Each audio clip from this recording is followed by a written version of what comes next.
Hi everyone, I'm here in Mexico still, Puerto Vallarta to be specific. It's our last week here and we thought it'd be very fitting to give you our homemade recipe on how to make corn tortillas. So we've been honing this recipe for about a year now, but we've gotten a lot better at it since we moved to Puerto Vallarta. We wanted to share it with you, and actually Jason's better at it than I am, so we're gonna switch places in a bit. Alright, let's switch.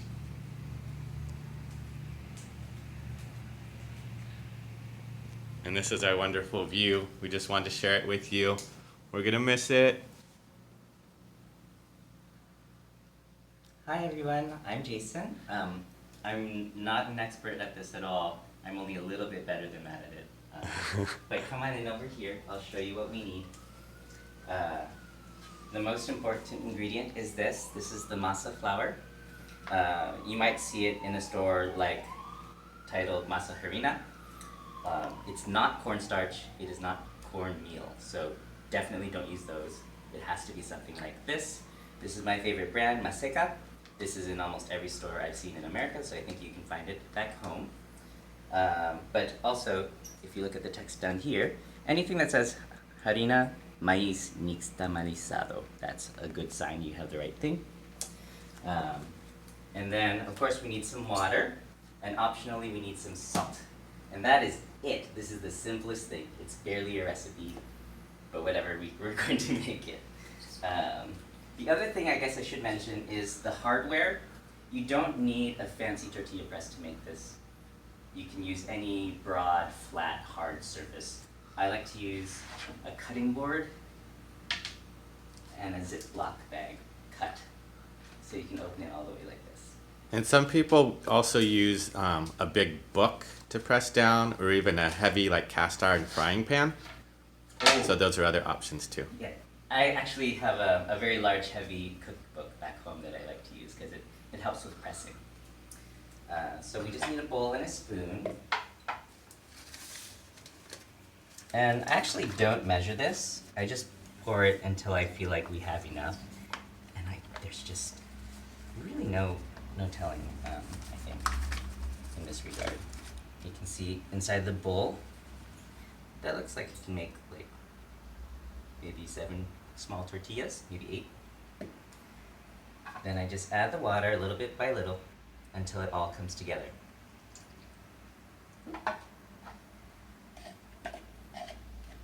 And you kind of have to zoom in on this to see what it looks like. So I just splashed in some water, and I'm just trying to mix the water in until it all comes together. And you can kind of see there's some large chunks and some smaller crumbles. So that just means I need to add more water. And just do a little splash at a time. Just until it all comes together. It's more of a feeling than a recipe. It's really a feeling. But we did put a recipe together for you guys. Yeah, it's For there, y'all. but like it's kind of silly. It really depends. Sometimes in drier climates you need more water, sometimes you need less. So just keep adding until it's full. So it's almost coming together. I'm just gonna add a little bit more. You just don't want it to get so wet where it gets sticky. If it gets sticky, just add more masa, and then it will become more dough-like and less sticky.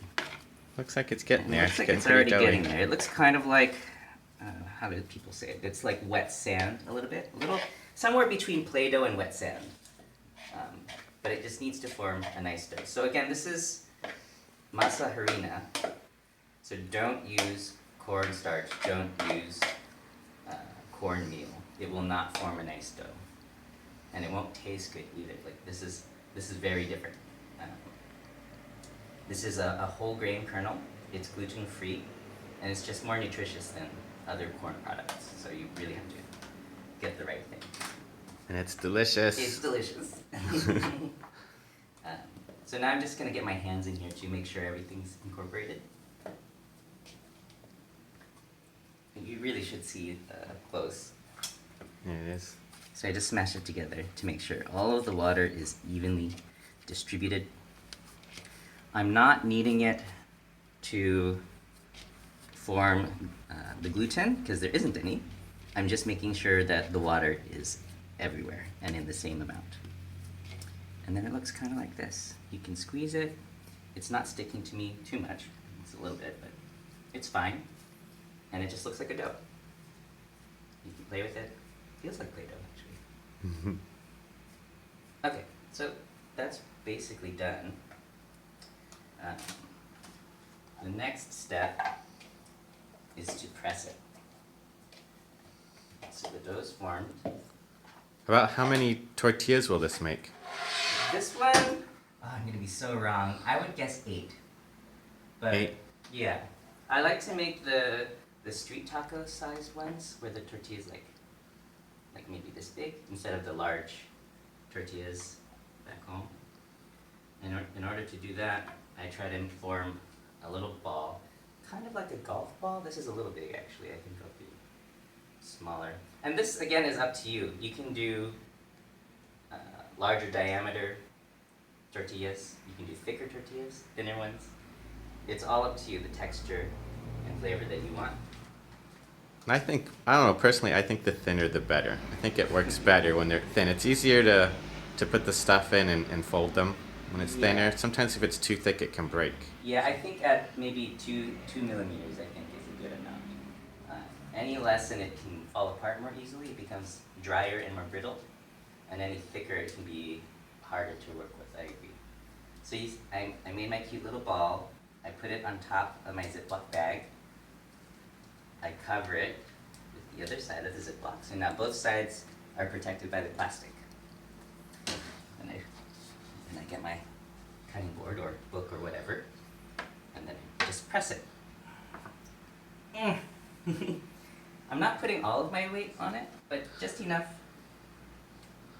so that it flattens like this. You can see, I don't know if you can see that.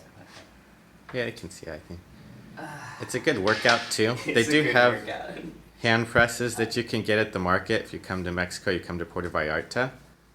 I'll zoom in here. Try to show the You cross can section. see It's very thin. how thin it is. Um, And then what he did there is he took a Ziploc bag and he just kind of cut the sides open. oh yeah, along the sides. So you'll see when he opens it right here. that it's just really easy and it prevents it from sticking to your counter or whatever. If it does stick too much to the Ziploc bag, then it probably means you've got too much water in there.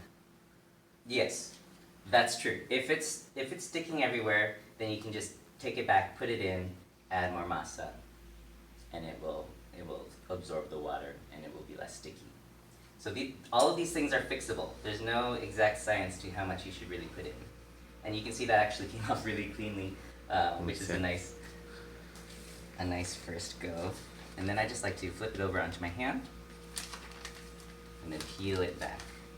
Let's see if it's up. Oh, that's very nice. Perfect. And yeah, there you have it. Just a cute little tortilla that's just needing to be cooked.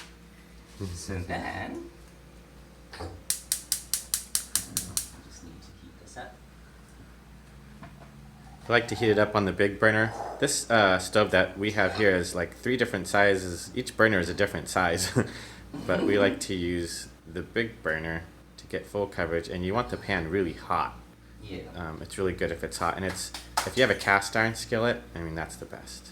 Yeah, I probably should have preheated this, but whatever, it's fine. We'll talk about the other things that you might need. If you're just doing one tortilla at a time, you could probably flip it in the pan.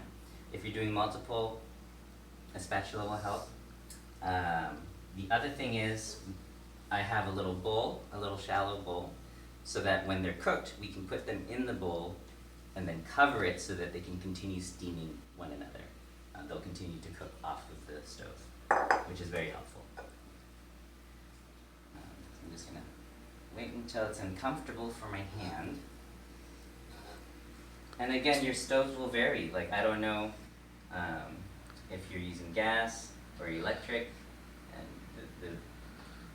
the kind of metal your pan is will change also. So there's a lot of variables here. Also for timing, cooking time, you just use your eyes and your nose. If you smell toast, you should flip it. If you smell burnt toast, start over.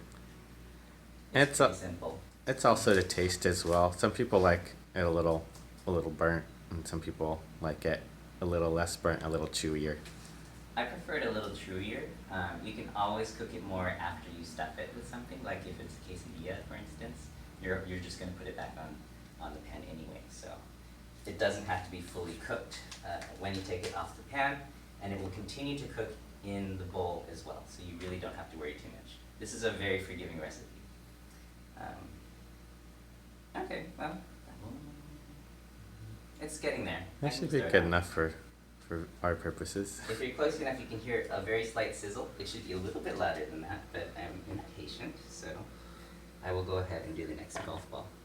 And we didn't put anything in the pan, so there's no butter, there's no oil, nothing. You just put it straight on the pan. Yes, so everything I've done so far is literally just this stuff in this bag and some water. I didn't even put this salt. Optional. Everything's optional. It's crazy. It's very simple. Again, so we have that cute little ball.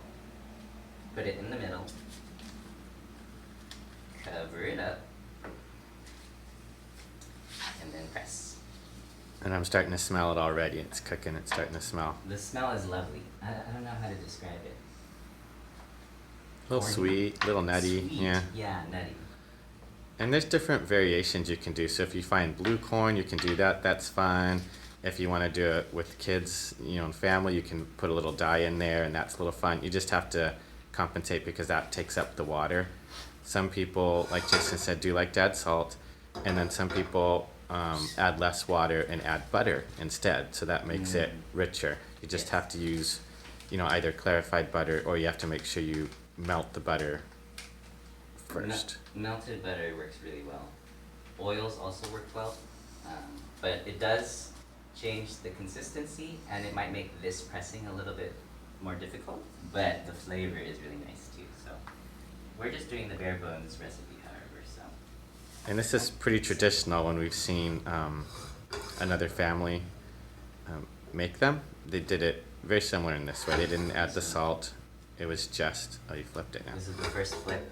This is the first flip, the one on the left-hand side. There's just a bare amount of color on there. I think it's a little more color, a little darker, drying out a little bit. I do kind of like a little more color than that. And I like a lot more color than that. I want it burnt. We can always flip it back over and leave it on for longer. It really doesn't matter. It's really simple. The only thing that I guess I would worry about is the moisture running out. You do want some moisture still in there so it steams in the bowl. Because we're not making tostadas, we're not making chips, but you could if you leave it on long enough. You could turn it into a chip.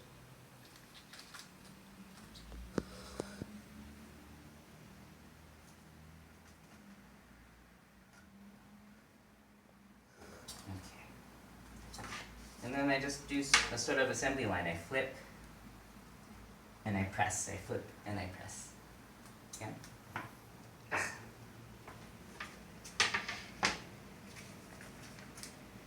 So it looks like we got 3 in this batch already. Yeah, it looks like I think the first one is going to be ready. Well, and as you can see, that's basically it. We've got our first tortilla coming out. Want to pull that out and hold it so they can kind of see it? And Okay. Oh, it's still hot though. It's still a little hot. We're gonna burn Jason's hands. Yeah. But it's just a perfect little corn tortilla. And It's a little malleable. They get more pliable too as they rest. It's gonna rest a little bit. The other great thing is if you make a big batch and maybe get a helper to help you, you can stick them in the fridge, wrap them in a towel, stick them in the fridge. It's perfect, or just in a Ziploc bag. Or don't worry about it if you make too much, because if they go stale, it's great because then you just cut them up and you fry them up and you make tortilla chips out of them, which are delicious. Yeah. And I like to add, normally I'm in charge of frying up the tortilla chips, so I add a little salt, add a little chili powder, maybe paprika, and they're great. So there it is. That's how you make corn tortillas. Yeah, If you have any questions, just let us know. But we'll leave you here with Jason making more tortillas. We're going to have a good dinner tonight. Oh, yeah. It's going to be great. I'll leave you with that view again.